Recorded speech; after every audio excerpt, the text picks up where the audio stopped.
রাতে 11টায় রান্না করা গরম গরম ডালা খিচুড়ি। এখানে কিন্তু আমি খিচুড়িটা রান্না করলাম পোলাওর চাল দিয়ে, মুগের ডাল দিয়ে খিচুড়িটা রান্না করলাম। ডালটা আমি ভাইজে তুলে নিছি, চাল আর ডাল একসাথে ধুয়ে পরিষ্কার করে ধুয়ে ফুটন্ত গরম জল দিয়ে দিছি। দিয়ে খিচুড়িটা যখন প্রায় আমার রান্না হয়ে গেছে তখন আমি একটা আলু আর কিছু মিষ্টি কুমড়ো দিয়ে দিছি, দিয়ে এই ডালা খিচুড়িটা রান্না করলাম।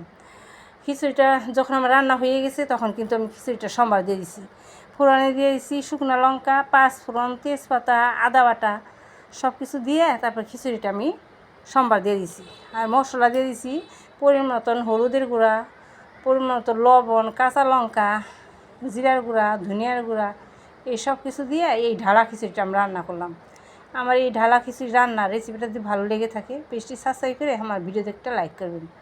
আর এরকম গরম গরম ঢালা খিচুড়ি রান্না করে পোলার চাল দিয়ে ডাল দিয়ে খেয়ে দেখবেন ভালো লাগবে এই ঢালা খিচুড়ি।